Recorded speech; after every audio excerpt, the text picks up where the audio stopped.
Salam alaikum wa rahmatullahi, professeur à la faculté polydisciplinaire Chibia. Continuons notre activité sur Network Address Translation. Sur le dernier TP, nous avons réalisé le NAT statique manuel. Ici, il s'agissait uniquement d'une seule adresse IP privée. Et l'adresse privée, c'est du serveur.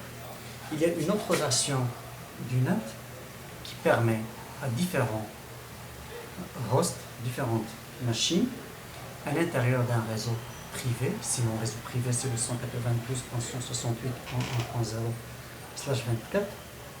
192.168.1.0/24, ce qui permet à ces machines, il permet à ces machines, à ces réseaux privés, d'utiliser simultanément, c'est-à-dire à la fois une seule adresse IP publique. Ça s'appelle intérieur. Ça c'est une adresse IP publique intérieure. Ça c'est une adresse IP publique extérieure. Donc ça, c'est ça, on va définir le NAT overload, ou bien ça s'appelle le PAT. Donc, passons à la configuration.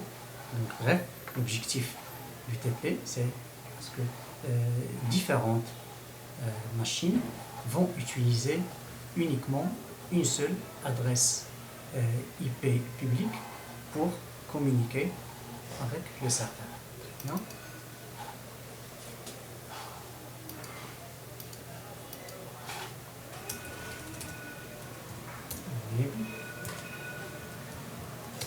Conf-t.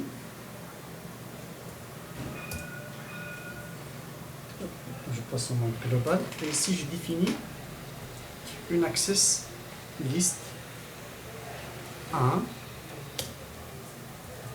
Ça va permettre le réseau 192.168.1.0. On va utiliser le wildcard. Wildcard qui est en fait c'est l'opposé du masque. Le masque c'est 255.255.257.0. L'opposé sera 0.0.0.250. On va consacrer une séance pour comprendre bien un TP pour comprendre cette notion de wildcard, mais pour le moment je vous demande juste d'utiliser ici le wildcard, c'est l'opposé du masque. On va revenir là-dessus sur l'explication du wildcard dans des TP, dans le cours et bien sûr dans des TP prochains. Donc je définis ici mon NAT, le IP, mon NAT, inside, source. Cette fois-ci la source c'est pas l'adresse mais c'est la liste 1. Il va passer, je ne donne pas l'adresse mais je donne ici l'interface, c'est la même chose, soit donner l'adresse ou bien l'interface. Même si je change d'adresse, je ne vais pas faire des modifications ici.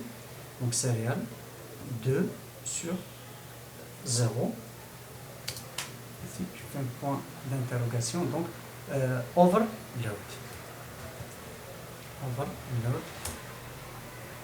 Et ce qu'il me reste ici, c'est de définir c'est quoi mon NAT extérieur et c'est quoi mon NAT intérieur. Ici, si vous prenez le schéma, sur le dernier TP, c'est ça mon NAT.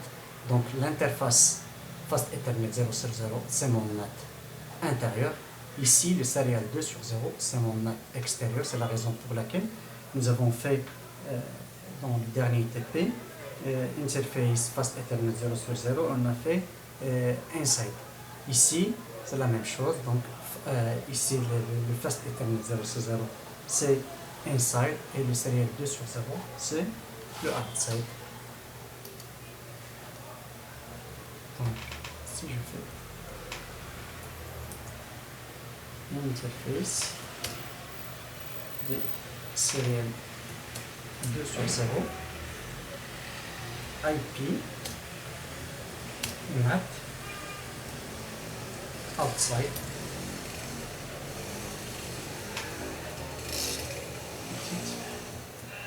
Interface fast Ethernet 0 sur 0.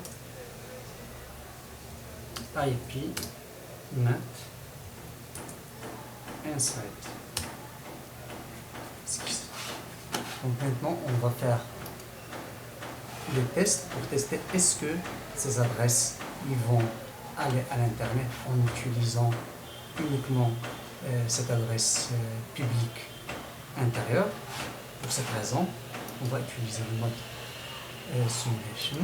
simulation et on va pinguer notre machine.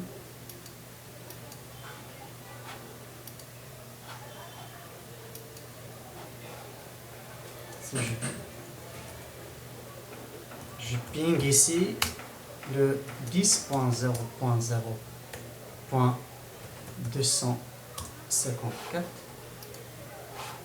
et je fais auto capture. Je fais auto capture. Une fois l'enveloppe va arriver ici, je vais la capturer. On verra dans Layer 3.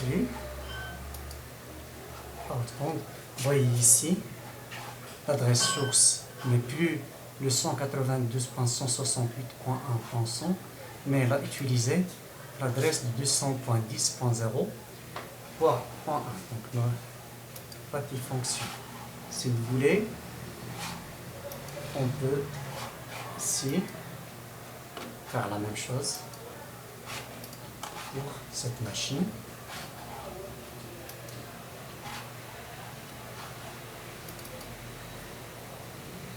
Et je ping ici, je ping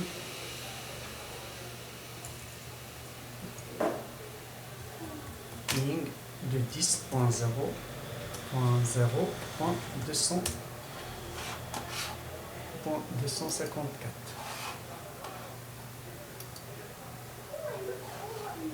Capture forward.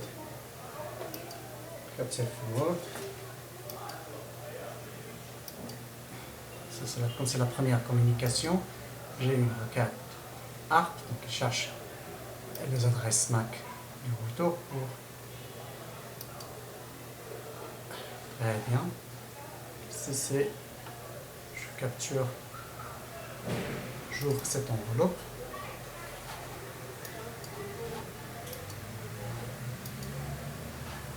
Et ici, elle a utilisé aussi l'adresse 200.10.0.1.